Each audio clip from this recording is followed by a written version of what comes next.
आदाब नाजरीन, मैं डॉक्टर अंबर आबिद भोपाल से फेसबुक के इल्मी और अदबी पेज तहरीक बक़ाए उर्दू के प्लेटफॉर्म से आपसे मुखातिब हूँ। जैसा कि इस पेज के नाम से ही ज़ाहिर है कि उर्दू की तरक्की, बक़ा और तरोीज के लिए तरक्की और तरोीज के लिए जो भी कहीं दुनिया भर में खिदमात अंजाम दी जा रही हैं उर्दू के हवाले से, उन खिदमात का इतराफ़ करना और उनसे जुड़ी हुई इल्मी और अदबी शख्सियात को मंज़र आम पर लाना, ये इरफ़ान आरिफ़ साहब का एक मिशन है, जिसमें हर शाम 5 बजे ऐसी किसी आला क़द्र इल्मी और अदबी शख्सियत से आपको रूबरू कराया जाता है, जिससे आप अपने इन कलमकारों की अदबी सरगर्मियाँ, उनकी काविशात, उनकी तख्लीक़ात, उनकी ज़ाती ज़िंदगी, उनके तजुर्बात, उनके मशाहिदात के बारे में जान सकें, उन्हें देख सकें, सुन सकें और उनसे कुछ सीख सकें। इस हवाले से ये जो सिलसिला चल रहा है, इसी की जो अगली कड़ी है, हम जिस काबिल क़द्र शख्सियत को आज आपके रूबरू लाए हैं, उनके हवाले से, उनके तारुफ़ के हवाले से सिर्फ़ एक शेर काफ़ी होगा कि वो उर्दू का मुसाफ़िर है, यही पहचान है उसकी। वो उर्दू का मुसाफ़िर है, यही पहचान है उसकी, जिधर से भी गुज़रता है सलीक़ा छोड़ जाता है। मुअज़्ज़िज़ हाज़रीन, आज हम इस्तक़बाल करते हैं मोहतरम डॉक्टर नईम अनीस साहब का, जो कलकत्ता गर्ल्स कॉलेज में शोबे उर्दू जो है उसके सदर भी हैं, और आपकी प्रोफ़ाइल के हवाले से अगर मैं कहूँ तो इतनी बहुत सारी किताबें आपके नाम से मंसूब हैं, इतनी तख्लीक़ात हैं, इतनी काविशात और इतने एज़ाज़ात आपके नाम से हैं, कि ये पूरा वक़्त उसी पर बात करते और तबसरा करते गुज़र जाएगा। बहरहाल फिर भी कुछ उनके हवाले से जो मैंने बहुत सारे एज़ाज़ात थे, उसमें से मुख्तसर तरीन 4-5, बाकी 20 से ज़्यादा किताबें आपके नाम से मंसूब हैं। आपने नसरी नज़्में भी कही हैं, इल्मी और अदबी तहक़ीक़ी मज़ामीन भी लिखे हैं, कई किताबों को मुरत्तब भी किया है, और आपके नाम जो है, वो कई एज़ाज़ात के साथ जो मुझे लगा कि मख़दूम अशरफ एज़ाज़ बराए ख़िदमात उर्दू, विज़डम ऑफ कोलकाता, माहिर तालीम के लिए, और साहिर लुधियानवी अवार्ड, डॉक्टर मंज़र काज़मी अवार्ड, और अभी उन्हीं यूपी की तरफ से भी और बहुत सारे एज़ाज़ात हैं। वो सबका नाम लेना यहाँ पर बहुत देर दरकार होगी, बहुत वक़्त दरकार होगा, लिहाज़ा हम उन्हीं से उनके बारे में पूछेंगे, उनका इस्तक़बाल करते हैं यहाँ। अस्सलाम वालेकुम sir, doctor Naeem Anees sir, मैं आपका यहाँ इस्तक़बाल करती हूँ, ख़ैर मक़दम करती हूँ कि आपने अपने क़ीमती और मुश्किल तरीन, मतलब बहुत ज़्यादा क़ीमती वक़्त में से वक़्त निकाला और हम लोगों को थोड़ा-सा अपना वक़्त दिया, उसके लिए आपका ख़ैर मक़दम है।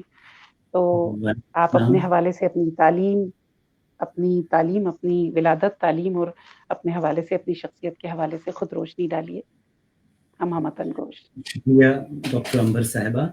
सबसे पहले तो तहरीक बक़ाए उर्दू के अरकान का शुक्रिया कि उन्होंने मुझे दोबारा ये मौका फ़राहम किया कि मैं अपने के सामने रख सकूँ।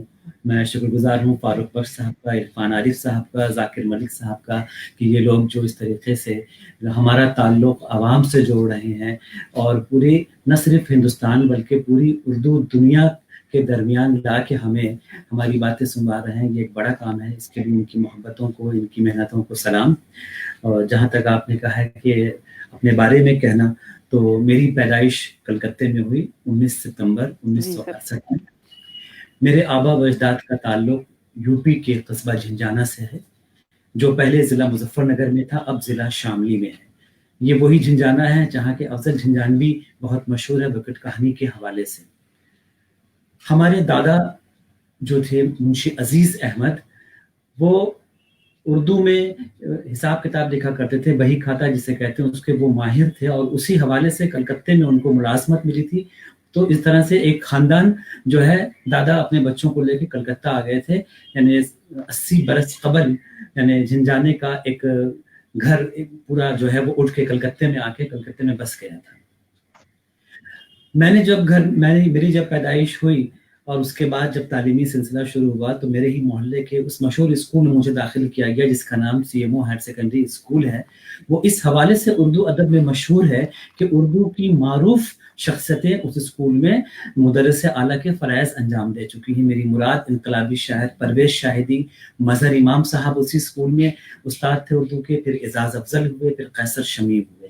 میں نے جب اسکول میں داخلہ لیا تو وہاں میری ملاقات قیصر شمیم صاحب سے ہوئی جو اردو کے معروف شاعر میں شمار کیے جاتے ہیں، اور وہ اپنی جماعت میں بچوں کی اردو ٹھیک کرنے کا فریضہ بہت سلیقے سے انجام دیتے تھے. میرے گھر کا ماحول ادبی اس حوالے سے تھا کہ میرے والد محترم انیس احمد عزیزی کی پہلے اردو رسالوں کی کتاب تھی جہاں اردو کے شعراء ادبا آیا کرتے تھے، اور اسی بہانے ہمارے گھر میں بچپن سے ہم نے یہ دیکھا کہ ہمارے لیے کھلونا، غنچہ، ہلال، نور، یہ سارے ڈائجسٹ ہم لوگوں کے لیے آیا کرتے تھے، اور بہنوں کے لیے بانو اور حریم، اور ابا اپنے لایا کرتے تھے 20ویں صدی ان کا اور شمع، کیونکہ والد محترم کو شمع میں جو معمے ہوا کرتے تھے اس سے بڑی دلچسپی تھی. وہ لفظوں کو جوڑ کر ایک لفظ بنانا، حرفوں کو جوڑ کر، اور اکثر وہ اس میں انعام بھی جیتا کرتے تھے. تو اس وجہ سے اردو کا ماحول ارد گرد تھا. پھر یہ تھا کہ میری والدہ مرحومہ خیرالنساء انہیں ناول پڑھنے کا بہت شوق تھا، اور ہمارے ہی محلے میں جہاں میں پرانا ہمارا جو آبائی مکان جہاں پر ہے فیئرس لین، اس سے تھوڑے سے فاصلے پہ ایک نائسل اسٹریٹ ہے جہاں کلکتے کی بہت مشہور لائبریری محمد علی لائبریری قائم ہے. میری والدہ اور میری بڑی بہن شائستہ پروین وہاں کی ممبر تھیں، اور میری یہ ذمہ داری تھی کہ وہاں سے ان کے لیے ناول ایشو کرا کے لانا، گھر پہنچانا، پھر جب وہ پڑھ لیں تو لائبریری میں دینا. اب لائبریری میں جو ہم جاتے تھے تو ظاہر ہے کہ لائبریرین بڑے خلق مزاج تھے، بڑا خریت قسم کے تھے. اب وہ بہت ڈانٹ ڈپٹ کیا کرتے تھے. تو اب اگر آپ نے کوئی ناول کا نام دیا ہے تو وہ آدھے گھنٹے کے بعد ملے گی. تو میں اس زمانے میں یہ آپ کو بتا رہا ہوں کہ میں 5ویں جماعت میں پڑھتا تھا CMO ہائی اسکول میں. تب سے میری ڈیوٹی شروع ہو گئی تھی صبح اور شام میں کسی بھی وقت. تو وہ آدھے گھنٹہ اور 1 گھنٹے کا جو وقت ہوتا تھا تو میں وہاں بیٹھ کے اخبارات کا، رسائل کا مطالعہ کرتا تھا. تو ایک طرح سے میں یہ اعتراف کرنا چاہوں گا کہ محمد علی لائبریری کلکتہ میں جو قائم ہے وہ میری ایک درسگاہ ہے جہاں سے میں نے سیکھا. پڑھنے کا شوق، مطالعے کا شوق، علم میں میرے اضافہ محمد علی لائبریری سے شروع ہوا. تو اسکول سے کیا ہوا کہ جب کلاس 9 سے آگے پہنچے طبیعت وغیرہ کافی خراب ہو، کچھ حالات ایسے ہو گئے کہ تعلیمی سلسلہ جاری نہیں رکھ پایا، تو اس کی وجہ سے امتحان نہیں دے سکا. تو پھر پرائیویٹ امتحان دیا ہائی مدرسہ سے کلاس 10 کا، اور وہاں سے پاس کرنے کے بعد میں نے کلکتے کا بہت مشہور اور تاریخی اسکول ہے محمد جان ہائر سیکنڈری اسکول، جسے ہم کلکتے کا سینٹ زیویئرس کہہ سکتے ہیں اردو والوں کا. تو وہاں داخلہ لیا میں نے 11ویں جماعت میں. بڑے بھائی وسیم احمد اخبارات میں لکھا کرتے تھے، اخبار مشرق میں. تو وہ خود تو انہوں نے آرٹس میں داخلہ لیا، لیکن مجھے جبرن کامرس میں داخلہ دلوا دیا، تمہیں کامرس پڑھنا ہے. اب اسکول گیا، کچھ سمجھ میں نہیں آ رہا ہے. 1 ہفتہ گزرا، 1 مہینہ گزرا، 2 مہینے گزرے. کامرس کے بزنس، اکاؤنٹس، یہ سب کچھ پڑھنے نہیں پڑا. تب پھر جا کے میں نے کہا گھر میں اگر کہوں گا تو گھر والے تو بزید ہیں کہ کامرس پڑھو، آرٹس نہیں پڑھنا ہے. تو میں نے اس زمانے میں وہاں پر آفیشیٹنگ ہیڈ ماسٹر تھے شیخ واجد علی، کامرس کے بہت ماہر اساتذہ میں شمار ہوتا تھا بنگال کے. کئی کتابیں ان کی تھی. تو میں ان کے پاس گیا کہ ایسی سی بات ہے. تو انہوں نے کہا ہم جو اتنا اچھا پڑھاتے ہیں تب بھی تم کو کچھ سمجھ میں نہیں آتا. ہم نے کہا نہیں سر، کچھ نہیں سمجھ میں آتا، آپ پلیز ہمیں آرٹس میں ٹرانسفر کر دیجیے. کہنا اچھا ٹھیک ہے، درخواست لکھو. پہلے تو کہا کہ ابا کو یا بھائی کو لے کے آؤ. ہم نے کہا ان کو لے کے آئیں گے تو وہ کہیں گے کامرس ہی پڑھو. اور مسلم معاشرے میں ہمارے یہاں کاروباری گھرانوں میں یعنی گارجین کو اتنی فرصت نہیں ہوتی کہ بچے کو اسکول جا کر اس کا معاملات دیکھ سکے. یہ ظاہر 25 سال پہلے یہی ماحول تھا کہ ہم لوگ یہی دیکھتے تھے کہ فرصت نہیں ہے، خود ہی اپنی بات کر لیجیے. تو اس طرح سے میں نے کامرس سے آرٹس میں ٹرانسفر لیا. وہاں سے پاس کرنے کے بعد کلکتے کا وہ تاریخی کالج جس کے بارے میں اعزاز افضل نے کہا تھا کہ بنگال کے ادبی سکے اسی ٹیکسال میں ڈھالے جاتے ہیں، میری مراد مولانا آزاد کالج، سب سے بڑا اردو کا شعبہ، تاریخی لائبریری ہے اس میں. آپ کا فورٹ ولیم کالج جب ختم ہوا تو وہاں کی بیشتر کتابیں مولانا آزاد کالج کی لائبریری میں آئی. تو میں نے اس کالج میں داخلے جہاں علامہ رضا علی بہشت، اور جس زمانے میں نے داخلہ لیا تو اعزاز افضل، جاوید نہال، جنہوں نے 19ویں صدی میں بنگال کا اردو ادب لکھا، پوری دنیا میں وہ کتاب مشہور ہے، نصر غزالی صاحب، یہ سب اساتذہ ملے. تو یہاں کی یہ وقت اردو میں جو نصاب میں کتابیں تھیں وہ سب ہم اسکول کے زمانے میں پڑھ چکے تھے. لائبریری جاتے تھے، لائبریری کا شوق تھا، ساری کتابیں وہاں پڑھ لیا کرتے تھے، کوئی دشواری نہیں ہوئی. اور اس طرح سے وہ اردو کا جو ماحول ملا گھر کا. اور میری والدہ جو ہے وہ خاص دہلی کی ہے، شیش محل اور باڑہ ہندوراؤ کی. تو گھر میں بھی بہت روک ٹوک ہوتی تھی، زیادہ جملہ غلط بولا، میاں اردو آنرس کر رہے ہو، یہ زبان ہے تمہاری، یہ لفظ ایسے ہوگا، ایسے بولتے ہیں. اب ظاہر ہے کہ گھر میں جو زبان ہوتی ہے محفوظ رہتی ہے، جب ہم باہر نکلتے ہیں تو عوامی سطح پر جو ملاقات ہوتی ہے، ظاہر ہے بنگالی دوست ہیں، اردو بولنے والے ہیں، ہندی بولنے والے ہیں، کلکتے کے جو لوگ ہیں تو ان کا وہ جو کیلکیشین لینگویج کا جو امپیکٹ ہے وہ ہے، تو زبان کہیں نہ کہیں متاثر ہوتی ہے، وہ نہیں ہو پاتا ہے، تو امی کی بڑی ڈانٹ پڑا کرتی تھی. تو میری زبان سے دلچسپی، ادب سے دلچسپی میں والد کے ساتھ ساتھ میری والدہ کا بہت بڑا ہاتھ رہا کہ اگر ان کی وجہ سے مجھے مسلسل لائبریری نہیں جانا پڑتا چھوٹی جماعت میں تو میرا شاید ادب سے یا کتابوں سے وہ شوق نہیں ہوتا. وہاں سے مولانا آزاد کالج میں جب گیا تو وہاں پھر سیاست بھی شروع ہوئی. وہاں اسٹوڈنٹ فیڈریشن آف انڈیا کا میں نمائندہ بنا اپنے کلاس سے. 3 سال تک میں نے اسٹوڈنٹ الیکشن جیتا ایس ایف آئی کی اس پر. اور وہاں پر جب مجھے کہا گیا کہ کوئی دوسری پوسٹ لیا تو میں نے کہا نہیں، میں کلچرل سیکریٹری رہنا چاہتا ہوں. تو میں 3 سال تک مولانا آزاد کالج میں کلچرل سیکریٹری کے عہدے پر ہی فائز رہا. وہاں سے پھر کلکتہ یونیورسٹی کے شعبہ اردو میں داخلہ لیا، جہاں ڈاکٹر مظفر حنفی، پروفیسر ظفر عبانوی، پروفیسر عبدالرؤف، شہناز نبی، یوسف تقی، پروفیسر عبدالمنان، یہ سارے اساتذہ ملے. تو میری یہ خوش نصیبی ہے کہ مجھے اسکول سے لے کے یونیورسٹی کی سطح پر ایسے اساتذہ ملے جو زبان و ادب کے حوالے سے عالمی سطح پر اپنی ایک شناخت رکھتے تھے. یونیورسٹی میں میں نے ایم اے کا امتحان پاس کیا، اللہ کے فضل سے فرسٹ کلاس فرسٹ آیا، گولڈ میڈل کے حقدار ہوئے. تو اس کے بعد آپ کا ذکر ہے ڈپارٹمنٹل آپ کے گولڈ میڈل کو دیا. لیکن پڑھانے کا خواب تھا، بچپن سے یہ شوق تھا کہ پڑھنا ہے اور پڑھانا ہے، ٹیچر بننا ہے. یہ اسکول میں پڑھاتے ہوئے ٹیچروں کو دیکھ کے یہ انسپائر ہو کہ نہیں ہمیں بھی ٹیچر بننا ہے. ٹیچر کے پاس سماج کے لیے بھی وقت ہوتا ہے، گھر والوں کے لیے بھی وقت ہوتا ہے. کاروباری لوگ جو ہوتے ہیں ان کے پاس گھر والوں کے لیے وقت نہیں ہوتا ہے، کیونکہ گھر میں دیکھتے تھے کہ ابا نہیں ہے، بھائی نہیں ہے، کسی کے پاس وقت نہیں ہے. تو یہ تھا. جب وہاں پر ظفر عبانوی صاحب کی نگرانی میں اردو ڈرامے کے حوالے سے میرے پی ایچ ڈی کا مقالے کا جو عنوان تجویز ہوا، میں ایڈمیشن کرایا، تو ایسا لگا کہ میں پڑھا نہیں پا رہا ہوں، تو شاید مجھے عجیب سی ایک بے چینی سی محسوس ہوئی. تو ظفر صاحب کو راضی کر کے میں نے وہ اسکالرشپ چھوڑی جو اس زمانے میں 1600 روپے ملا کرتی تھی، بہت بڑی بات تھی، 1994 کی بات میں بتا رہا ہوں. تو وہ چھوڑ کے اسی محمد جان ہائر سیکنڈری اسکول میں جہاں میں نے تعلیم حاصل کی تھی وہاں بحیثیت پارٹ ٹائم اور اردو ٹیچر کی میں نے ملازمت جوائن کی 500 روپے مہینے پہ. تو یہ میرا شوق تھا پڑھانے کا. اور میرے لیے خوش نصیبی کہ وہاں جو اردو کے جو ٹیچر تھے، جب انہوں نے کہا کہ نہیں پڑھانے کے لیے شفاعت حسین رضوی صاحب، جن کی اردو بہت، ان کی اردو کے حوالے سے لوگ بڑا ان کا حوالہ دیتے تھے کہ بھائی شفاعت صاحب جیسی اردو پڑھاتے ہیں، اسکول میں کوئی نہیں پڑھاتا. تو انہوں نے کہا میں بہت بیمار ہوا، میرا شاگرد آ گیا ہے، وہ 9 10 11 12 میں سب میں نہیں ہی پڑھائے گا، مجھے آرام کرنے تو میری طبیعت صحیح نہیں. کینسر کے پیشنٹ تھے اور حالت بہت خراب چل رہی تھی، تو کلاسز نہیں لیتے. اس طرح سے محمد جان نے اسکول جوائن کیا، وہاں 2 سال کے قریب پڑھایا. پھر اس کے بعد میری ملازمت ہوئی پبلک سروس کمیشن کے تحت گورنمنٹ اسکول میں مرشد آباد میں وہاں چلا گیا. 96 میں میری ملازمت ہوئی مرشد آباد میں. مرشد آباد وہ تاریخی شہر، اس تاریخی شہر کا تاریخی اسکول نواب بہادر انسٹیٹیوشن جو میر جعفر کی دوسری بیگم منی بیگم کے محل میں وہ اسکول قائم ہے. تو میں نے دسمبر میں وہاں جوائن کیا، 6 دسمبر.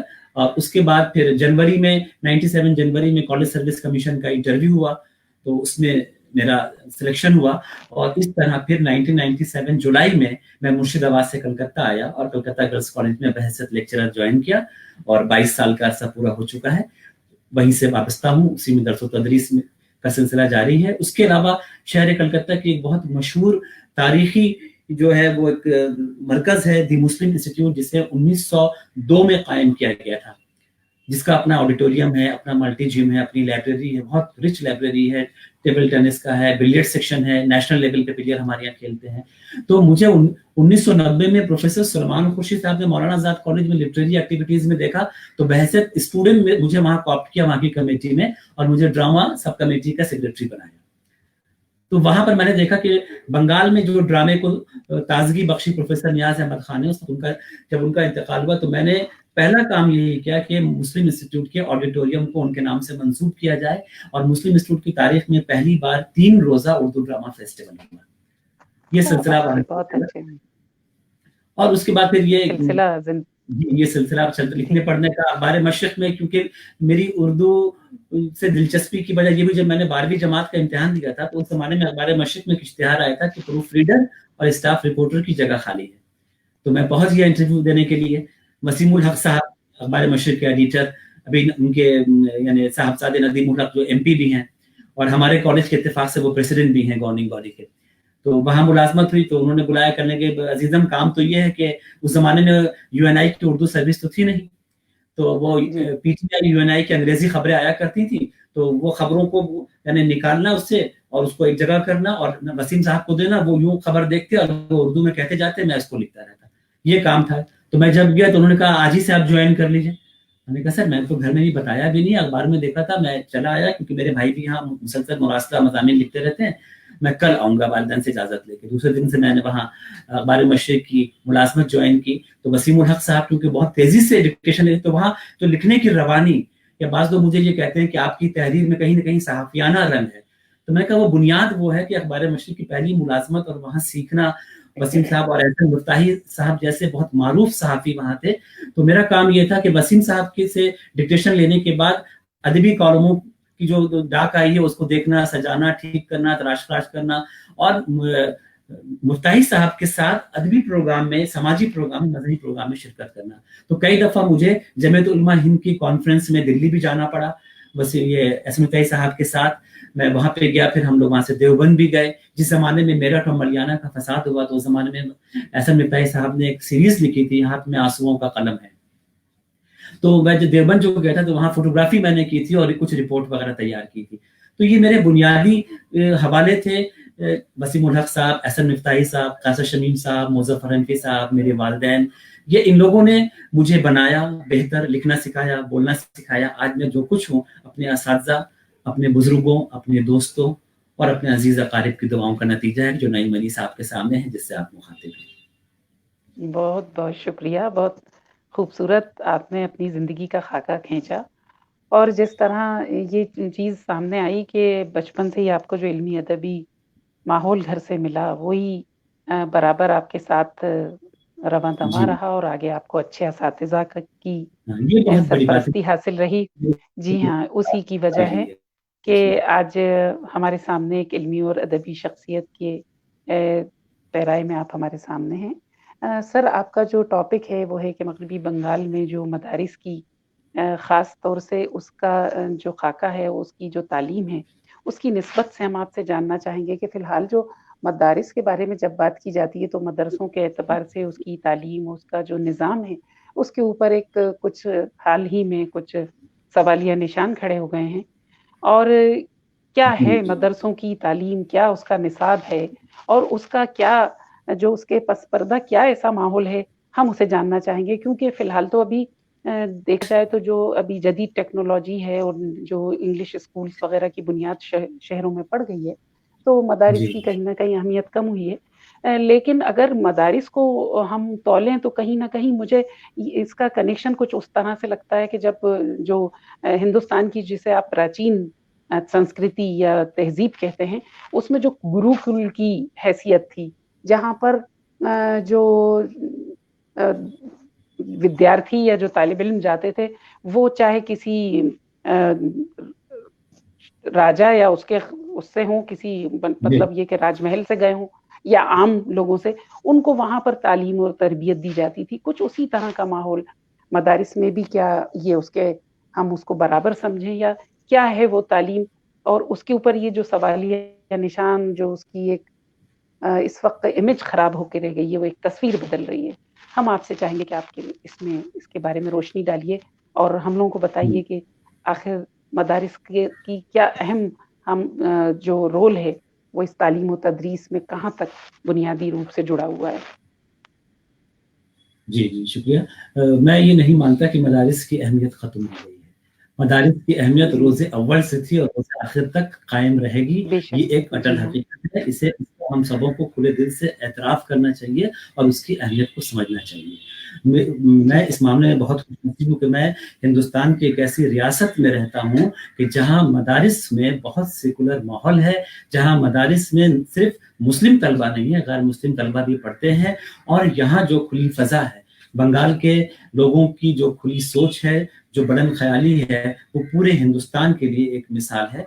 कि मेरे मकाले का मौजू है उर्दू तालीम के फ़रोग़ में मग़रिबी बंगाल की मदारिस का किरदार। मैं कुछ आपका जो पर्चा है वही मैं सुनना चाहूँगी। जी, मैं वही पर्चा पढ़ना चाहता हूँ। मैं उससे पहले मैं ये बता दूँ कि अभी हाल ही में परसों परसों ही मगरबी बंगाल के हाई मदरसा बोर्ड का 10वीं जमात का रिजल्ट आया है और जिसमें 18% गैर मुस्लिम तलबा शरीक हुए। और जो टॉप 10 की लिस्ट हमारे सदर साहब ने मदरसा बोर्ड के जो सदर हैं उन्होंने जो दी है, तो उसमें अबू ताहिर कमरुद्दीन साहब जो हैं वो उसके सदर हैं। तो टॉप 10 में 6ठी पोजीशन हासिल की है जगन्नाथ दास ने। ये एक बहुत बड़ा हौसला है कि 6ठी पोजीशन की है। और उन्होंने बताया है, उन्होंने प्रेस रिलीज में ये बाकायदा ऐलान किया कि मगरबी बंगाल के मदारिस में 60% गैर मुस्लिम असातिज़ा दर्स व तदरीस के फराइज पर मामूर हैं। ये पूरे हिंदुस्तान शागिर्द ही नहीं, तलबा ही नहीं, असातिज़ा भी। बिल्कुल, बल्कि बंगाल के बांकुड़ा, पुरुलिया और बीरभूम अजला में जो बड़े मदारिस हैं, उन बड़े मदारिस में गैर मुस्लिम तलबा की तादाद ज्यादा है, मुस्लिम तलबा की तादाद कम है। ये परसों उन्होंने ये प्रेस रिलीज किया, उसने बयान दिया, जिसे कल यूएनआई ने भी अपनी खबर में शाया किया, जिससे पूरे हिंदुस्तान में ये खबर आई है कि मगरबी बंगाल के मदारिस एक रोल मॉडल रखते हैं पूरी, न सिर्फ हिंदुस्तान बल्कि पूरी दुनिया के लिए। तो मैं आपकी इजाजत से अपना पर्चा पढ़ना चाहूंगा, इजाजत है? सर मैं तो मुल्तमिस हूँ आपसे, आप वो पर्चा पढ़िए। उर्दू एक ऐसी शीरीं और दिलकश जबान है जो अपनी तहजीब व सकाफत और लहजे की नरमी से गैरों को भी अपना बना लेती है।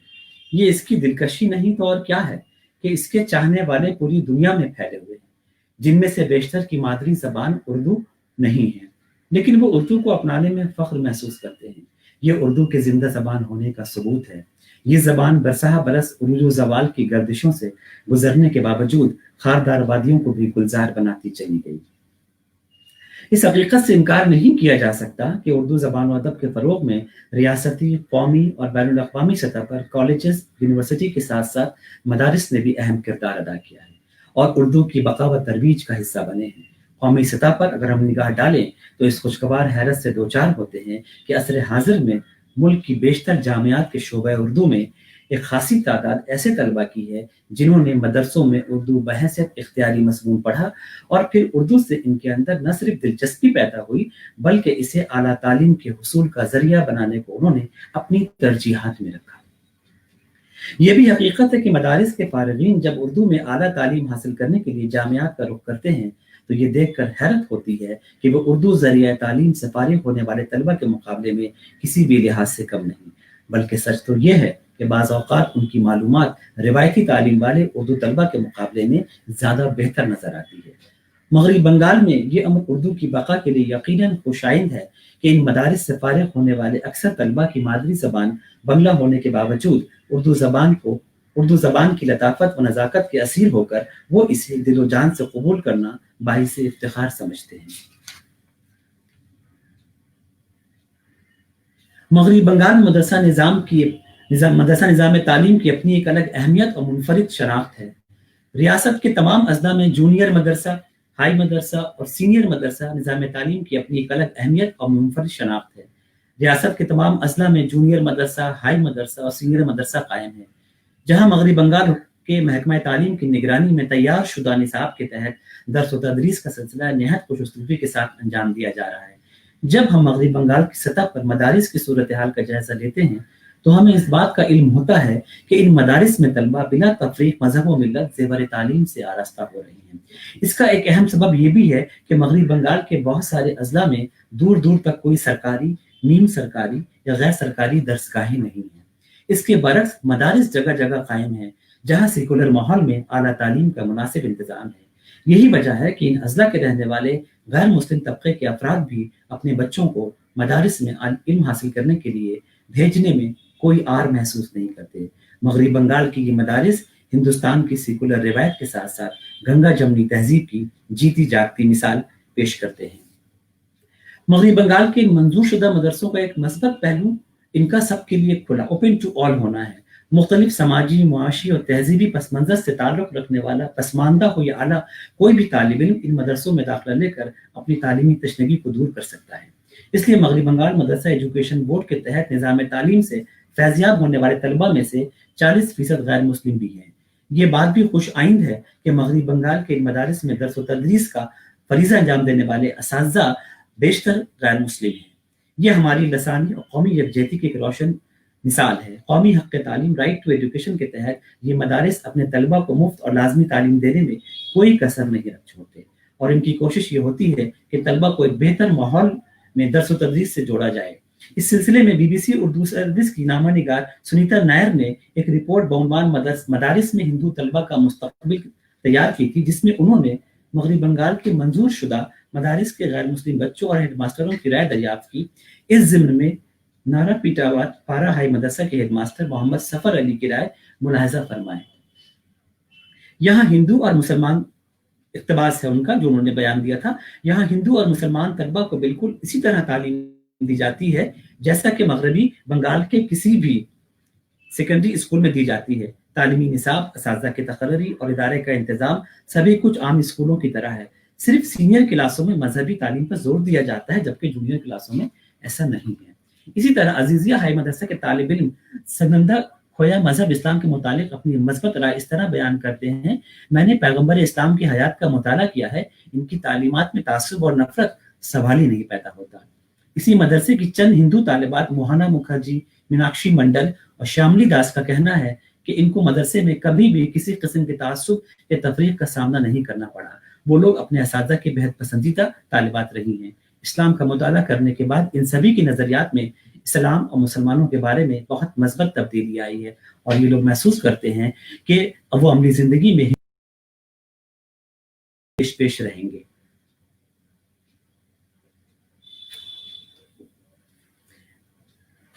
20 جنوری 2011 کو voice of America Urdu service کی ایک رپورٹ کے مطابق مغربی بنگال کے قصبہ اورو گرام میں قائم ماڈل مدرسہ غالباً دنیا کا واحد مدرسہ ہے جہاں مسلمان بچے اکثریت کے بجائے اقلیت میں ہیں۔ اس مدرسے میں پڑھنے والے 60% بچے غیر مسلم ہیں۔ اس مدرسے کے ہیڈ ماسٹر انور حسین کے مطابق اسکول میں زیر تعلیم ہندو اور مسلم طالب علموں کو خون ریزی اور تشدد سے بھری اپنی تاریخ سے ہٹ کر صرف انسانیت کی بنیاد پر اپنی شخصیت تعمیر کرنے کا موقع مل رہا ہے۔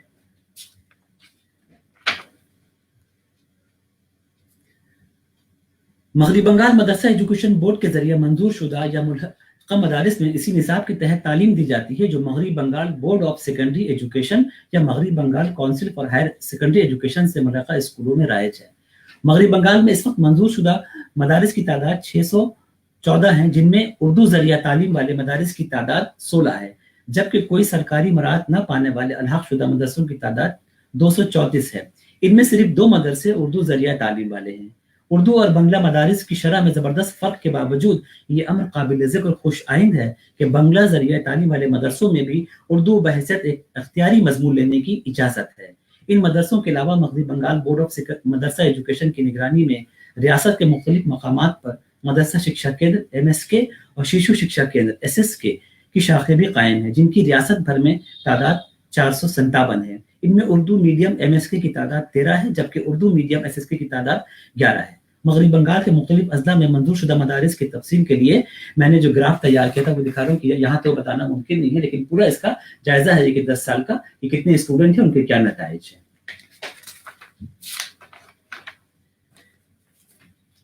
ان مدارس میں پڑھائے جانے والے تمام مضامین کی کتابیں اردو میں دستیاب ہیں، جنہیں حکومت مغربی بنگال کے ادارہ west Bengal textbook corporation کی جانب سے شائع کیا جاتا ہے۔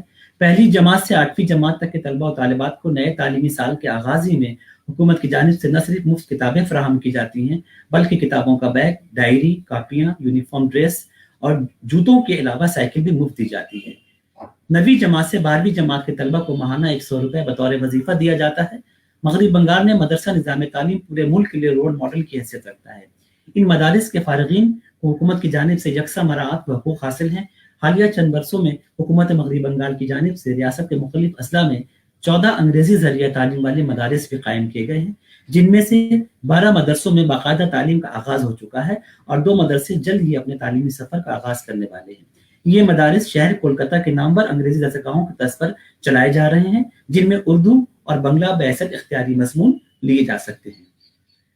مغربی بنگال مدرسہ ایجوکیشن بورڈ کے تحت ہائی مدرسہ کورس کو مادھمک یا میٹریکولیشن کے مساوی قرار دیا گیا ہے، جبکہ مدرسہ بورڈ کے عالم کورس کو 10ویں جماعت اور فاضل کورس کو 12ویں جماعت کے مساوی درجہ حاصل ہے۔ یہ امتحان پاس کرنے کے بعد ان مدرسوں کے فارغین بھی کالجوں اور یونیورسٹیوں میں گریجویشن یا اس کے مساوی کورسز میں داخلے لینے کے مجاز ہوتے ہیں۔ اس کے علاوہ 3 سالہ کامل کورس ग्रेजुएशन और 2 साल मुमताजुल मुहद्दिसीन कोर्स को पोस्ट ग्रेजुएशन के मुताबिक करार दिया गया है। इन तमाम इम्तिहानात में दीनी मज़ामीन के अलावा उर्दू का 100 नंबर का इख्तियारी पर्चा भी शामिल है। उर्दू दार तलबा को इन कोर्स के तमाम इम्तिहानात के पर्चे उर्दू में भी लिखने की इजाज़त है। ये तमाम मदारिस अपने क़याम के बाद से ही उर्दू ज़बान के फ़रोग़ का काम अंजाम देते आ रहे हैं। इन मदारिस में तालीम हासिल करने वाले तलबा भी उर्दू के तई अपने दिल में एक नर्म गोशा रखते हैं। बाज़ तलबा उर्दू सीखने के लिए मुख्तलिफ मकामात पर कायम उर्दू लर्निंग सेंटर में भी दाखिला लेते हैं। ये हकीकत है कि कौमी सतह पर जहाँ उर्दू के नामवर इदारे, स्कूल, कॉलेज और यूनिवर्सिटी उर्दू ज़बान और अदब की खिदमत अंजाम दे रही हैं, वही नहायत खामोशी और खुश असलूबी के साथ मगरबी बंगाल के गोशे गोशे में कायम ये मदारिस भी उर्दू की खिदमत अंजाम दे रहे हैं। मगरबी बंगाल बोर्ड ऑफ मदरसा एजुकेशन के तहत कायम होने वाले मुख्तलिफ मदारिस के अलावा यहाँ ऐसे बहुत सारे मदारिस भी पूरी रियासत में मौजूद हैं जिन्हें खारजी मदारिस कहा जाता है, जिनमें उर्दू मीडियम की तादाद अच्छी खासी है। इन मदरसों के मुख्तलिफ दर्जों में उर्दू का वही निसाब पढ़ाया जाता है जो हुकूमत मगरबी बंगाल के मंजूर शुदा स्कूलों का है। इन खारजी मदारिस में उर्दू और बंगला दोनों मदरसे शामिल हैं। जब हम मगरबी बंगाल में कायम इन मदारिस का जायजा लेते हैं तो ये अंदाजा होता है कि शहर कोलकाता में उर्दू मीडियम खारजी मदारिस की तादाद बहुत है। शहर का हर वो इलाका जहाँ उर्दू बोलने वाले आबाद हैं, वहाँ हर गली में मदरसा कायम है और इनमें दर्स व तदरीस के औकात भी मुख्तलिफ हैं। बेशतर मदारिस दिन भर में मुख्तलिफ औकात में तदरीसी सिलसिला जारी रखते हैं। सुबह, दोपहर, दोपहर और शाम में तदरीसी सिलसिला चलता रहता है। इन मदारिस में तालीम हासिल करने वाले ज़्यादातर बच्चों की तादाद ऐसी है जो शहर के मुख्तलिफ स्कूलों में, मुख्तलिफ इंग्लिश मीडियम स्कूलों में तालीम हासिल करते हैं, लेकिन उर्दू और अरबी की तालीम हासिल करने के गर्ज से वो इन खारजी मदारिस का रुख करते हैं। मगरबी बंगाल के मारूफ खारजी मदारिस में दारुल कुरान मदरसा अज़मतिया, बाबुल उलूम, मदरसा अबी हनीफिया, मदीनतुल उलूम इंस्टीट्यूट, मदरसा उम्मुल कुरा, मदरसा रज़ाए मुस्तफ़ा, असरी उलूम के साथ साथ ये सब दीनी तालीम देते हैं। अल दारैन एजुकेशनल सेंटर, मदरसा आयशा अल बनात, दीनी मकातिब, मदरसा इसरारिया, मदरसा महमूदुल उलूम, मदरसा फुरकानिया, मदरसा सिद्दीकिया वगैरह शामिल हैं। ये फहरिस्त बहुत तवील है और इन मदारिस में मुख्तलिफ कोर्स राइज है जिन्हें दरसे निज़ामी, तकमील अदब और अरबी अदब कहा जाता है। इन कोर्सेज में तालीम हासिल करने वाले तलबा की उर्दू लियाकत में न सिर्फ इजाफा होता है बल्कि उनकी तकरीरी व तहरीरी सलाहियतें भी उजागर होती हैं, जिसका एक खुशगवार नतीजा ये देखने में आता है कि इन मदारिस के फारिगीन उर्दू में आला तालीम का भी इंतखाब करते हैं। असली तकाज़ों के तहत इन मदारिस में तालीम हासिल करने वाले तलबा को कंप्यूटर की मुबादियात से भी रूशनास कराया जाता है, जिनमें कसर लसानी, DGP, उर्दू सॉफ्टवेयर वगैरह की तालीम शामिल है। बाद में ऐसे तलबा उर्दू अखबारात और रिसाइल की कंपोजिंग और तबात के कामों से वाबस्ता हो सकते हैं। इन मदरसों में तलबा को उर्दू की जिन किताबों की तालीम दी जाती है, इनमें दीनी तालीम का रिसाला, तालीमुल इस्लाम, सीरत नबवी के लिए, रहमत आलम और प्यारे नबी की प्यारी बातें, इस्लामी कहानियां, नूरानी तालीम, हमारा इस्लाम, तामीर अदब, आओ दीन सीखें, फन तालीम और तरबियत, सीरत उर्दू, उर्दू की पहली किताब, उर्दू ग्रामर, सलीस उर्दू, फिरदौस उर्दू और गुंचा उर्दू जैसी किताबों के अलावा इस्माइल मेरठी की नज़में भी शामिल हैं। मुख्तसर तौर पर यह कहा जा सकता है कि मगरबी बंगाल में मदरसों के ये फारिगीन भी उर्दू ज़बान और अदब के नुमाइंदे हैं, जिनसे उर्दू के रोशन मुस्तकबिल की ज़मानत मिलती है।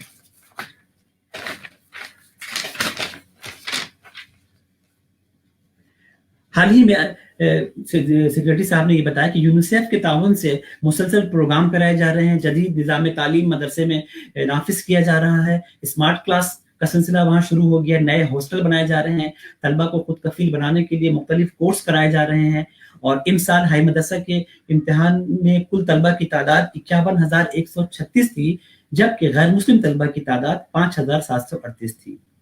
तो ये एक जायजा था मगरबी बंगाल के उन मदारिस का जहाँ पर तालीम दी जाती है और ये मदारिस यकीनन पूरे मुल्क के लिए एक रोशन मिसाल की हैसियत रखते हैं। वारी तकरीर की लज्जत के जो उसने कहा, वारी तकरीर की लज्जत के जो उसने कहा, मैंने ये जाना कि गोया ये भी मेरे दिल में है। शुक्रिया। बहुत खूबसूरती से आपने जिस तरह से एक वजाहत की मदारिस की तालीम, तरबियत और उसके निसाब की, और मैं उम्मीद करती हूँ कि इस हवाले से ज़रूर जो मदारिस की एक तस्वीर का रुख बदला गया, उसके ऊपर से जो गलत फहमी की धूल है, जो गर्द है, वो हटी होगी और हमारे नाजरीन और हमारे जो भी व्यूवर्स हैं जो इस वक्त देख रहे हैं, उन्होंने ये जाना और समझा होगा कि हिंदुस्तानी गंगा जमुनी तहजीब की मिसाल जिसे हम कहते हैं, वो मदारिस में भी कायम है और हमारे दिलों में उसकी जो एक शमा है वो रोशन है। जी, बहुत खूबसूरती के साथ आपने अपनी बात को यहाँ पर रखा और बाकायदा बड़ी ग्राफ के साथ और पूरी तैयारी के साथ आप आए थे। इसके लिए आपको मैं दिली मुबारकबाद पेश करती हूँ। शुक्रिया। नाज़रीन, यहाँ तक तो आपने देखा कि आप अभी मग़रिबी बंगाल के मदारिस के सफ़र पे थे और नईम साहब के साथ उनकी ज़िंदगी के तजुर्बात और उनके मुशाहिदात से रूबरू हो रहे थे कि किस तरह उन्होंने कदम दर कदम तरक्की के रास्ते आगे बढ़े और आज आपके सामने हैं। लेकिन यहाँ से कुछ थोड़ा-सा माहौल को तब्दील करते हैं और एक जी, खूबसूरत और एक तारीखी शहर के सफ़र पे अब आपको लेके चलते हैं। डॉक्टर नईम साहब का एक पर्चा है जो उन्होंने मुर्शिदाबाद के हवाले से लिखा है और मुर्शिदाबाद जो है वो एक तारीखी शहर है और सिराजुद्दौला और तमाम जो मुग़लिया सल्तनत के आसार क़दीमा आज भी वहाँ पाए जाते हैं। हज़ारद्वारी लाइब्रेरी वहाँ पर है जो शाही लाइब्रेरी का जिसको एज़ाज़ हासिल है और साथ ही यहाँ पर बहुत सारी चीज़ें ऐसी हैं जिन्हें मैंने जब उसके बारे में पढ़ा और सुना तो मुझे लगा कि सर से ज़रूर इस बारे में हमें बात करना चाहिए। वो बताएँगे कि मुर्शिदाबाद की जो इल्मी और अदबी फ़ज़ा है, वो कैसी है और उसके क्या जो सर ने वहाँ पर रह के देखा, समझा, जाना और वो कैसे आपके ऊपर इतनी असरअंदाज़ हुई वो चीज़ कि आपने उसके ऊपर एक काफ़ी तवील जो है अपना इज़हार ख़याल किया है। तो हम मुर्शिदाबाद के बारे में आपसे जानना जी। और सुनना चाहेंगे सर। जैसा मैंने अपना तारुफ़ कराते हुए ज़िक्र किया था आपसे कि मेरी पहली बाकायदा मुलाज़मत यानी कुल वक़्ती मुलाज़मत पब्लिक सर्विस कमीशन के तहत मुर्शिदाबाद के नवाब बहादुर इंस्टीट्यूशन में हुई थी। तो मैंने जी हाँ। 96 में वो स्कूल जॉइन किया, तो बड़ा अजीब-सा एक डर था दिल में, ख़ौफ़ था कि मुर्शिदाबाद अजीब-अजीब बातें वहाँ के हवाले से सुनते थे। मुर्शिदाबादी बड़े फ़िसादी, मुर्शिदाबादी इस तरह की बातें होती थी कि भई वो लोग हैं, वहाँ वो किसी को घास नहीं डालते, किसी को कुछ समझते नहीं हैं। तो बहुत डरते-डरते मैं उसी स्कूल में जाना है मुझे, तो मैं गया, मैंने स्कूल जॉइन किया। जॉइन करने के बाद तो होता ही है ना कि हम किसी के बारे में बहुत कुछ सुनते रहते हैं, लेकिन जब तक हम उससे मिलते नहीं हैं, उसकी मजलिसों में शरीक नहीं होते हैं, तो वो हमें पता नहीं चलता है कि जो हमने सुना था या वो सही है या गलत। तो जब तक आप किसी से मिलेंगे नहीं, उसके बारे में सही से कह नहीं सकेंगे। तो जब मैंने वहाँ जॉइन किया, स्कूल जॉइन करने के बाद बिल्कुल फुर्सत थी कि सुबह 10:30 से स्कूल था, 3:30-4 बजे तक स्कूल खत्म और कुछ नहीं। और आज से ये 25-26 साल पहले की बात है, तो उस वक़्त वो इतने सारे टेक्निकी ज़राए भी नहीं थे, मोबाइल वगैरह कुछ ऐसा था नहीं, फ़ोन के लिए भी शहर से जी बहुत हाँ। दूर जाना पड़ता था घर वालों से बात करने के लिए। तो मैंने जिस स्कूल में जॉइन किया, वो स्कूल मीर जाफ़र की दूसरी बेगम मन्नी बेगम जिनका नाम था, उनके महल में ये कायम था। और वो स्कूल वो था कि वहाँ पर बाद स्कूल पंखा पोलर थे।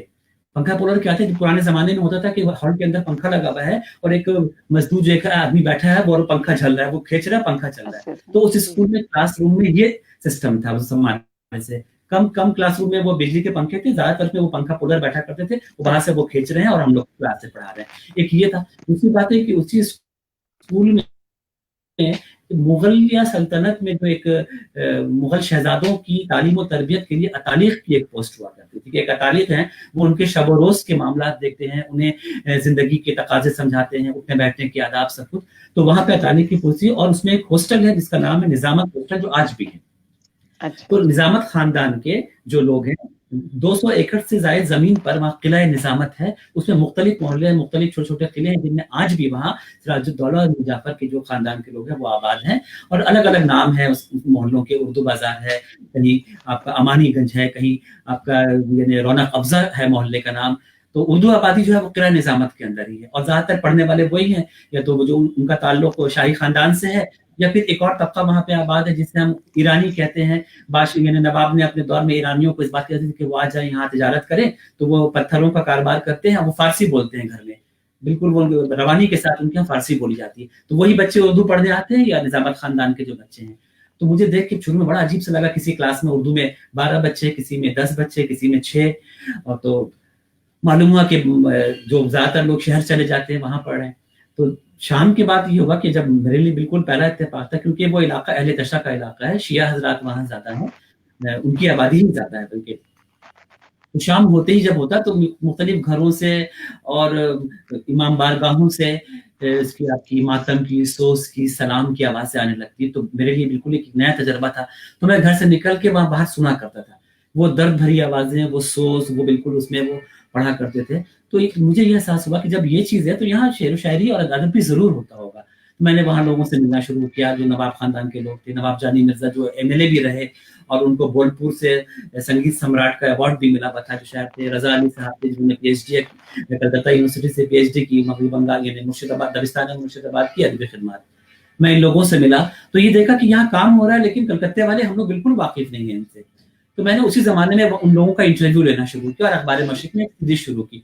मुर्शिदाबाद के जो बुजुर्ग असातिज़ा थे, नसर निगार थे, तो उनका इंटरव्यू लेके यहाँ के लोगों को ये किया। मेरी मुलाकात वहाँ बहुत कम रही, लेकिन यहाँ कलकत्ता आने के बाद मैंने रिश्ता अपना वहाँ तोड़ा नहीं और मुस्लिम इंस्टीट्यूट में मुजफ्फर हनफी साहब की सरपरस्ती में एक शाम मुर्शिदाबाद के नाम का एहतमाम किया, जिसमें मुर्शिदाबाद के शायर यहाँ आए और एक तरह से वो एक जो खलीज हो गई थी, एक दूरी हो गई थी, मैंने उसे काटने की वहाँ कोशिश की और नए सिरे से काम किया। फिर वहाँ अंजुमन तरक्की उर्दू हिंद शाख मुर्शिदाबाद का क़याम अमल में आया, अदबी सरगर्मियाँ तेज़ हुई और हम लोगों की कोशिश से फिर असगर अनीस जो वहाँ तारीख के उस्ताद है, वो तारीखी ड्रामा लिखने पर मामूर हो गए, मुसलसल लिखने लगे और मुर्शिदाबाद में बाज़ाब्ता पहली किताब यानी आज़ादी के बाद पहली किताब जो आई तबाक के महत्व के, वो एहसास नाम के ड्रामों का मजमूआ जिसे असगर अनीस ने लिखा था। तो मुर्शिदाबाद एक बहुत खूबसूरत शहर है, तारीखी शहर है और उसकी हज़ारदुआरी लाइब्रेरी जो है वहाँ बहुत कीमती असासा हमारा मौजूद है। मैं जिस ज़माने में सन 2002 में Jamia Millia academic staff college में ओरिएंटेशन कोर्स करने गया था, उस ज़माने में हमीदुल्लाह भट्ट साहब वो कौमी काउंसिल के डायरेक्टर थे। तो उन्होंने पूछा आप बंगाल से आए हैं तो मुर्शिदाबाद के बारे में, मैंने कहा सर वहाँ इतना कीमती असासा है, फ़ारसी और अरबी का मखतूतात हैं, बिल्कुल कद्दे आदम लाइब्रेरी वो अलमारियाँ हैं, उनमें अच्छी खासी किताबें हैं और आप उसको कुछ उसके लिए कीजिए कि उसकी फिल्म बना के महफूज कीजिए कि आम आदमी वहां पहुंच नहीं पाता है। कलकत्ते से 200 किलोमीटर की मसाफत है, लेकिन सिंगल लाइन है ट्रेन की, काफी वक्त लगता है जाने में, लोग जा नहीं पाते हैं। तो उन्होंने वादा किया था लेकिन वो वादा वफा नहीं हो सका। लेकिन ये है कि हालिया दिनों में तब्दीली आई है। मैं मुर्शिदाबाद से कलकत्ता तो जरूर आ गया, मेरा रिश्ता वहां से खत्म नहीं हुआ और मुसलसल वहाँ प्रोग्राम्स होते रहे। वहाँ पे आप समझिए असगर अनीस साहब, अथर मिर्जा, ये लोग अच्छा लिख रहे हैं। नवाब रज़ा अली साहब जो हैं उनकी कई किताबें हैं, अंग्रेजी में भी किताबें हैं, उर्दू में भी किताबें हैं। अभी हाल ही में बुजुर्ग शायर जो थे आफाक मिर्जा आफाक, उनका इंतकाल हुआ। वो उनकी हैसियत एक समझिए कि एक ऐसी शमा की थी जिसके गिर्द सारे परवाने थे और उनसे कस्ब फैज़ कर रहे थे, वो उर्दू की शमा जला रहे थे वो। अब तो खैर वहाँ कॉलेज के तकरीबन 15 बरसों से कॉलेज कायम है, वहाँ उर्दू का शोबा है, उर्दू ऑनर्स का डिपार्टमेंट है। शकील अहमद खान साहब वहाँ सदर शोबा है, उर्दू भी हैं और टीचर इंचार्ज भी हैं। काम हो रहा है। नए लिखने वालों में एक बहुत खुशी की बात यह है कि वो मुर्शिदाबाद जो बंगाल, बिहार, उड़ीसा की साबिक राजधानी रहा है, आज भी वहाँ के स्टूडेंट जो हैं वो मरात उन्हें नहीं हासिल हो रही हैं, जिन्हें हम शहर के लोगों को बहुत आसानी से चीज़ें हासिल हैं। वहाँ वो चीज़ें हासिल नहीं, अखबारात भी बहुत मुश्किल से पहुँच पाते हैं, किताबें, लेकिन फिर भी वहाँ जो लोग हैं वो उर्दू की शमा रोशन किए हुए हैं। सबसे खुशी की बात यह है कि अब उर्दू की हिफाजत में वहाँ की ख़वातीन भी सामने आई हैं, लड़कियाँ सामने आई हैं, वो लिख रही हैं, कॉलेज में पढ़ा रही हैं, स्कूल में पढ़ा रही हैं और मुसलसल लिख रही हैं। मेरी मुराद अर्शिया इकबाल, सैयदा जेनिफर रिजवी, नफीसुन्निसा नासिर, ये 3 ऐसे हैं।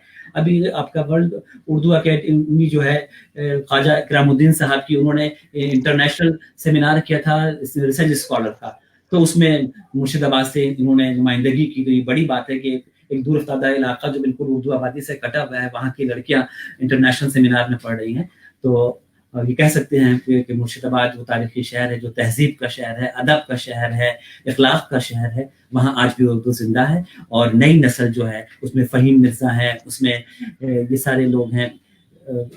अतर आफाक ये अंग्रेजी के उस्ताद हैं, स्कूल से वाबस्ता हैं। ये सारे लोग जो हैं ये सब जद्दोजहद कर रहे हैं और उर्दू के बका को आगे बढ़ाने में लोग नुमाया किरदार अदा करें। मैं तो कहूँगा अगर कभी आप लोगों को मौका मिले तो ज़रूर मुर्शिदाबाद तशरीफ लाएं। और जी सर, इंशाल्लाह ज़रूर कभी ऐसा हुआ तो अब आपके हवाले से जब इसके शहर के बारे में सुना तो वाकई उसे देखने की और वहाँ जाने की एक तमन्ना जो है वो दिल में जागी है कि कभी जाएं उस इल्मी और अदबी शहर में, हम भी इस्तेफादा करें। दूसरी चीज़ ये कि एक ख़ास बात जो आप कह रहे हैं कि वहाँ से कई असातिज़ा जो हैं जो उर्दू से मुंसलिक हैं, आपने यहाँ पर सेमिनार्स किए और उन असातिज़ा को यहाँ पर स्कॉलर्स के तौर पर सेमिनार्स में मकाले वगैरह पढ़ने के लिए آپ انہیں مدعو کرتے رہے.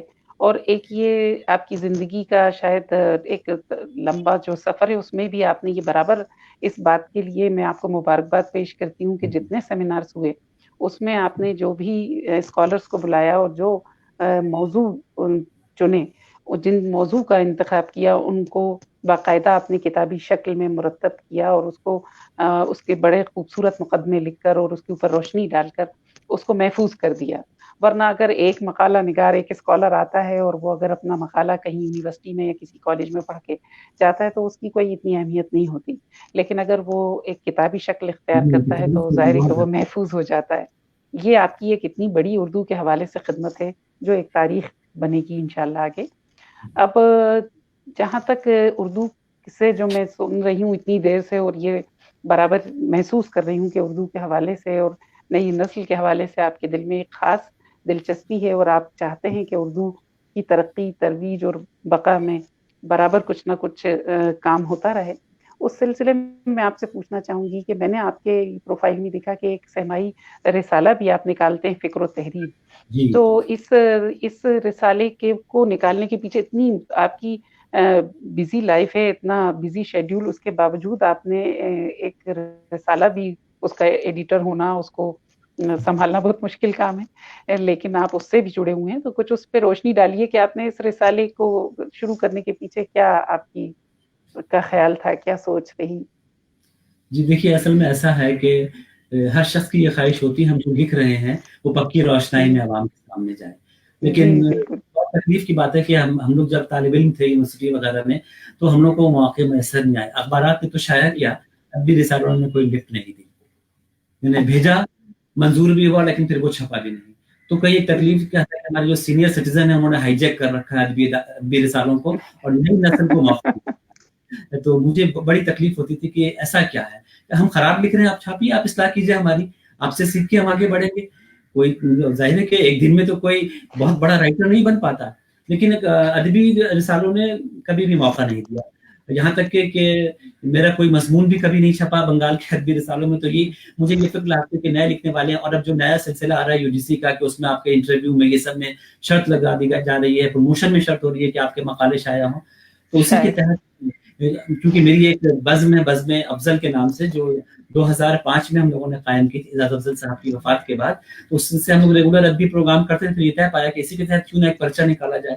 تو فکر و تحریر سہ-ماہی پرچہ ہم نے یہ جاری کیا. یہ اس کی تصویر ہے, اس کا حالیہ شمارہ ہے. تو اس میں ہم لوگوں نے, میں نے اور ہمارے تمام جو ہے, میں نے انہی لوگوں کو رکھا اس کے اندر جو میرے شاگرد میں 2 صاحب تھے جو ہم مزاج تھے. اور یہ ہمارا مقصد تھا, بالکل بنیادی مقصد تھا کہ اس میں ہم لوگ 60% بالکل نئے لکھنے والوں کو جگہ دیں. کیا بات ہے, بہت بہت خوبصورت, بہت ہی جانتے بھی نہیں ہے, کوئی ضروری نہیں, کیونکہ یہ آیا کہ مدیر وغیرہ کی بڑی جی حضوری کرنی, سفارش کرنا, خط لکھنا, فون کرنا, یہ سب. تو یہ ہمارا 7واں سال ہے, پچھلے 7 سال سے یہ پرچہ نکل رہا ہے. اللہ کا شکر ہے پابندی سے نکل رہا ہے, اور اس کا ISN نمبر بھی ہے. پہلے شمارے کے بعد ہی ہمیں ISN نمبر ہمارا مل گیا تھا, اور یہ مسلسل چل رہا ہے. اور ہر شمارے میں جب سے یہ آیا ہے, پہلے شمارے سے لے کے اب تک اس میں جو ہے 60 سے 70% جو ہے ریسرچ اسکالر کی تحریریں بالکل نئے لکھنے والوں کی ہوتی ہیں. اور بہت سے ایسے ہیں ابھی جو نئے لکھنے والے ہیں جن کی ماشاءاللہ کافی شناخت ہو گئی ہے. انہوں نے اپنا قلمی سفر جو ہے, ان کا ادبی سفر, جو پہلا مقالہ چھپا وہ اسی فکر و تحریر میں, اس کا اعتراف بھی کرتے ہیں. اور آج بھی ہم اپنے اس پر بالکل کاربند ہیں کہ اگر ہم نئے نسل کی تربیت نہیں کریں گے, انہیں مواقع نہیں دیں گے, تو انہیں کون پوچھے گا.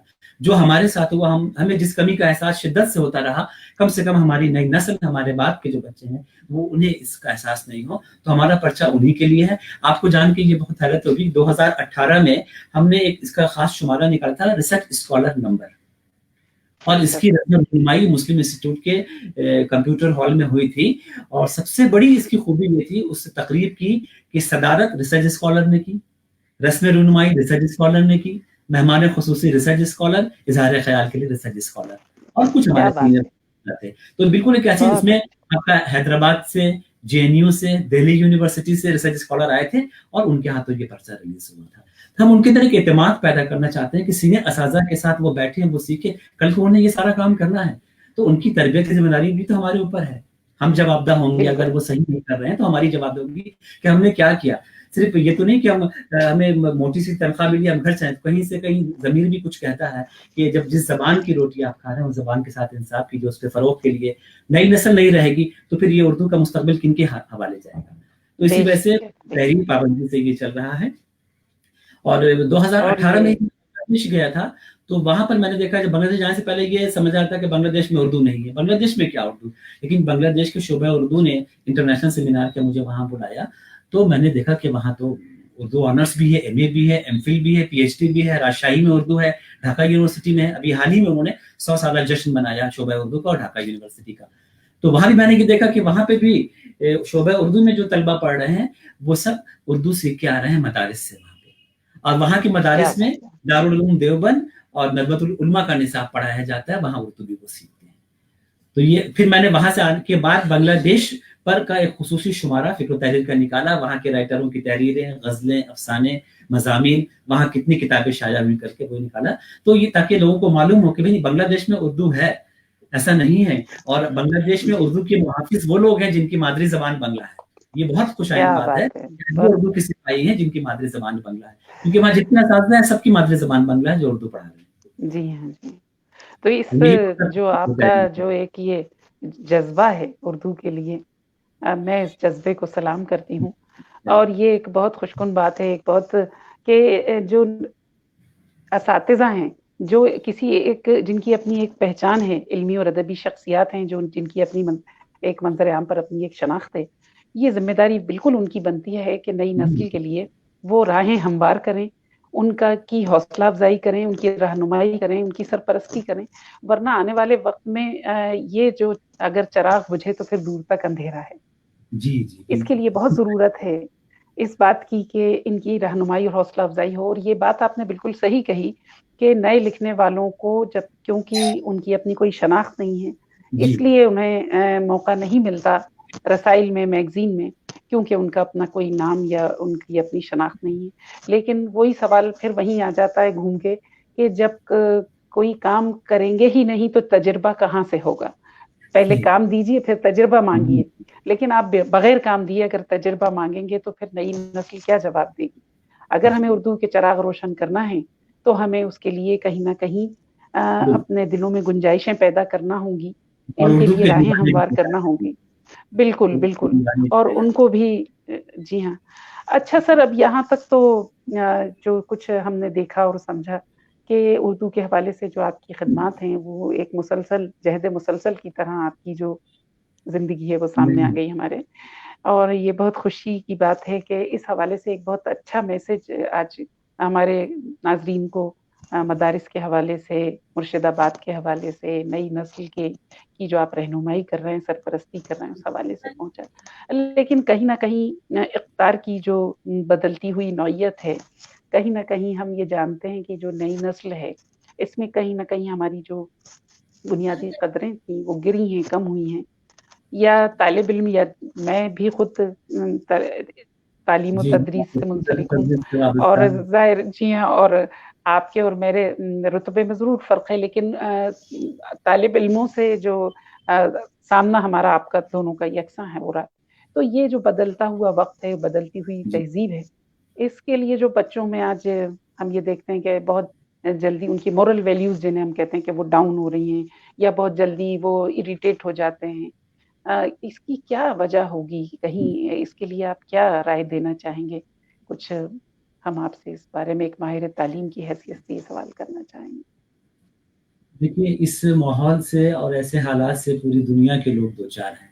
सिर्फ बात कलकत्ते की, बंगाल की, हिंदुस्तान की नहीं है। मौजूदा जो नई नस्ल है उसके अंदर उसका जो एक ज़्यादा जारहाना रवैया है या एक ज़िद्दीपन जो उसके अंदर है, बहुत सारी वजूहात हैं। एक वजह ये भी है कि पहले हम लोग जॉइंट फैमिली सिस्टम में रहा करते थे, तो बच्चे के दिल में डर बहुत से लोगों का था, सिर्फ माँ बाप का नहीं था, और बच्चे को पूरा खानदान पता था। तो किसी नानी से कुछ सीख रहा है, नानी से कुछ सीख रहा है, कि कहीं घर में बाप का डर नहीं, लेकिन चाचा का बहुत है, चाचा आ गए तो बिल्कुल जान निकल गई। जैसे हम लोग का अब्बा से नहीं डरते थे, बड़े भाई का बड़ा खौफ था कि घर में आ गए तो बिल्कुल मौत का सा सन्नाटा। बड़े भाई हमारे रईस अहमद, उनके आने से पहले रेडियो बंद, रिसाले छुपा दिए जाते थे जो पढ़े जाते थे कि भाई आ गए। इतना डर था, अब्बा से नहीं डरते थे लेकिन भाई से बहुत डरते थे। तो बच्चे की तामीर में, तश्कील में पूरे खानदान के लोगों की शिरकत रहा करती थी, जिससे आज हम महरूम हो गए हैं।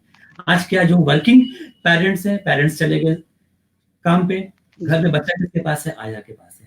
तो वो जो बुनियादी बातें हैं, वो अखलाकी पहलू जो पहले नानी दादी कहानियां सुनाया करती थी, वाकयात सुनाया करती थी, तारीखी वाकयात, और अमूमन हम लोगों ने खुद अपने बचपन में मुहर्रम के दिनों में अपनी दादी से इनसे वाकयात करबला हम लोगों ने सुने। अब तो बच्चे सुनते नहीं, जानते ही नहीं है कि वाकयात करबला क्या है, क्या है। तो कहीं ना कहीं वहीं से हमारे अंदर अखलाकी गिरावट भी आई, हम इतने मसरूफ हो गए। उसका एक बुनियादी हल ये है, और इसको बहुत से हमारे जिम्मेदारों ने महसूस किया है हमारे शहर में भी, कि वो मुख्तलिफ जब स्कूलों का जब समर वेकेशन होता है या विंटर वेकेशन, तो वो लोग एक समर कोर्स करते हैं इस तरह के अखलाकियात के ऊपर, मजहबी तालीम के ऊपर, ताकि बच्चों को बातें बताई जाए, इस्लामी तारीख क्या है, ये सारी चीजें, या कौन लोग थे जिन्होंने कैसे कैसे कुर्बानियां दी बच्चों को, यानी अपने मुल्क की सकाफत तहजीब के हवाले से। हमारे यहाँ जबरील इंटरनेशनल स्कूल है, वो लोग हमेशा ये क्रश कोर्स करते हैं विंटर वेकेशन में भी, इसमें भी तो काफी बच्चे जाते हैं। तो बुनियादी तालीम, मजहबी तालीम, तमाम उसके हवाले से पूरी तारीख इस्लाम उनको बताई जाती है। तो मेरे ख्याल से ये सब जानना बहुत जरूरी है, क्योंकि बाप को पास फुर्सत नहीं है, वो चला गया काम पे, अपने माँ चली गई काम पे, या माँ अगर घर पे खातून खाना है तो घर के इतने सारे काम है, उसको फुर्सत नहीं है, बच्चा सिर्फ इन दो के दरमियान पड़ रहा है। तो बहुत लाड प्यार से हो रहा है, तो वो डर, वो खौफ भी कहीं खत्म हो गया।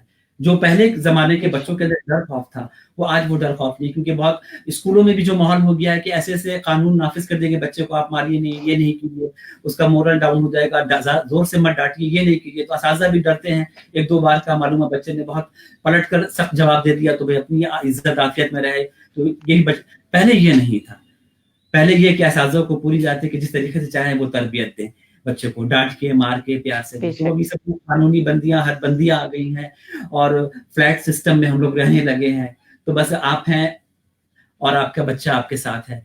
तो वो सारी चीजें, वो तहजीबी रिवायत, वो सकाफत, वो चीजें जो नानी दादी की जबानी मिला करती थी, जो चाचाओं की जबानी मिला करती थी, खानदान के बुजुर्गों के जरिया हम में आया करती थी, उससे हम सब महरूम हो रहे हैं। ये बुनियादी वजह है। लेकिन इसका सबसे बड़ा हो सकता है कि अगर हम वक्तन फवक्तन ऐसे कोर्स करें, उन बच्चों को उन कोर्स में भेजें, उस कैंप में भेजें, तो बच्चे वहां भी सीखेंगे, एक तरबियत उनकी होगी, तो कहीं ना कहीं फिर उनका वो जो लावालीपन, या उनका एक बिल्कुल उनकी उनका जो एग्रेसिव एटीट्यूड है, वो तब्दील हो सकता है। तो यानी कि आप इस बात को की वजाहत फरमा रहे हैं कि इसकी पूरी जिम्मेदारी जो है वो हमारी है, हमें कबूल करना चाहिए, इसमें नस्ल की नहीं है। हाँ, कि हम मज़ामीन लिखें या अपनी उम्र पे गार्जियन को बेदार करें कि आप इस तरह के कोर्स अपने बच्चे को कराएं।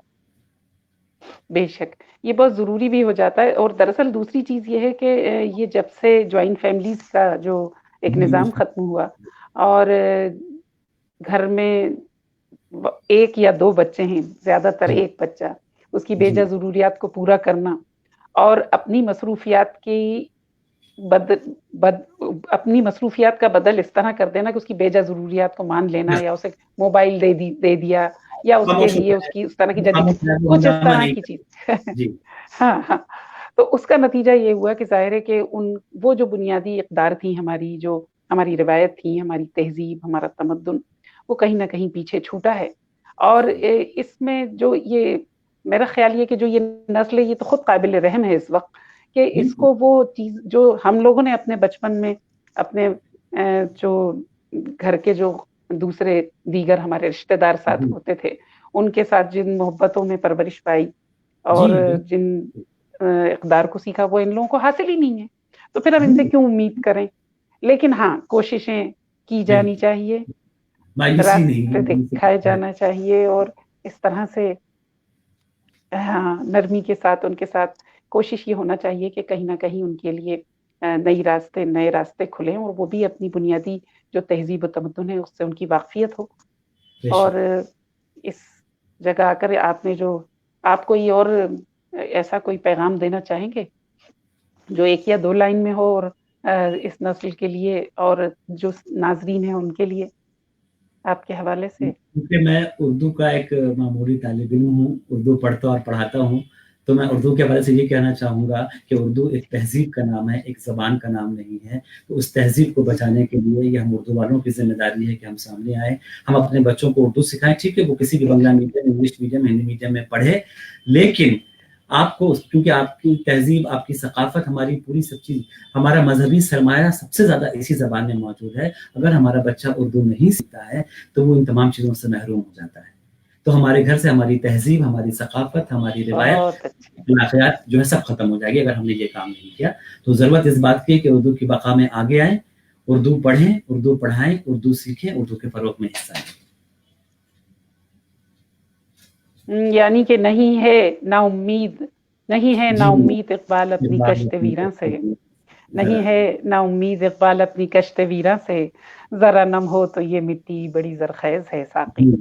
بے شک بہت ہی آپ نے بہت خوبصورت انداز میں اپنی بات کا اختتام کیا. یہاں آ کے ہمارا وقت بھی ختم ہو رہا ہے اور ہم تہہ دل سے ممنون متشکر ہیں کہ آپ نے اپنے قیمتی وقت میں سے ہمارے لیے وقت نکالا اور ہمارے ناظرین کے لیے اور ہماری جو یہ تحریک بقائے اردو ہے اس کے پلیٹ فارم سے ایک بہت خوبصورت پیغام ہم تک پہنچا. ہم امید کرتے ہیں کہ آپ سے اس طرح پھر اگلی کبھی ضرور ملاقات کریں گے. تب تک کے لیے اللہ حافظ. جی جی ضرور ضرور. ایک بہت شعر یاد آ رہا ہے, شکریہ. مسافر ہیں ہم بھی, مسافر ہو تم بھی, پھر کسی موڑ پر ملاقات ہوگی. اللہ حافظ. ملاقات ہوگی. اللہ حافظ.